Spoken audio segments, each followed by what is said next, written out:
খুঁটি আছে, বিদ্যুৎ নেই। টিভি, ফ্রিজ, লাইট, ফ্যান আছে, নেই বিদ্যুৎ সরবরাহ।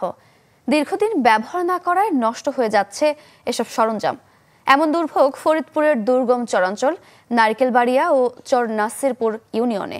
7 মাস আগে নদীর তলদেশে সাবমেরিন কেবলের ত্রুটি দেখায় বিদ্যুৎ সরবরাহ বন্ধ হয়ে যায়। এরপর থেকে রাতে অন্ধকারে ডুবে থাকে এই দুই ইউনিয়ন।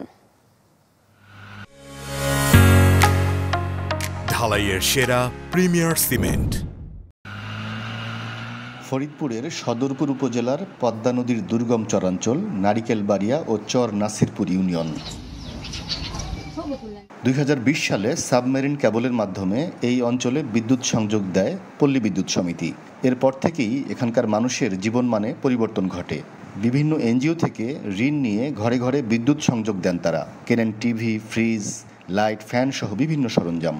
কিন্তু 7 মাস আগে পদ্মা নদীর তলদেশে সাবমেরিন কেবলে ত্রুটি দেখা দেয় বিদ্যুৎ সরবরাহ বন্ধ হয়ে যায় দুই ইউনিয়নে। 2 বছর এই বিদ্যুৎ পাইয়া অনেক শান্তি পাইছি। আমরা রাস্তাঘাটে আলো পাইছি, ঘরে ঘরে ফ্রিজ ছিল।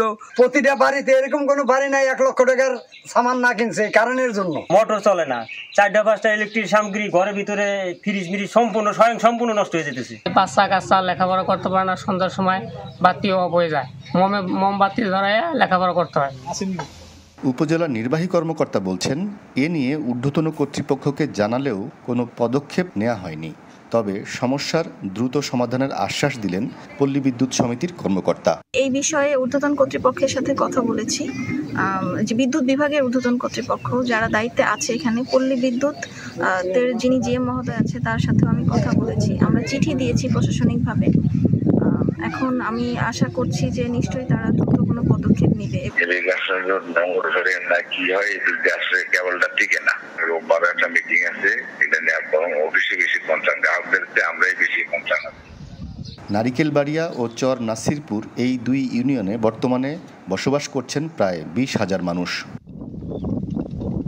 হাসানুজ্জামান, চ্যানেল 24, ফরিদপুর।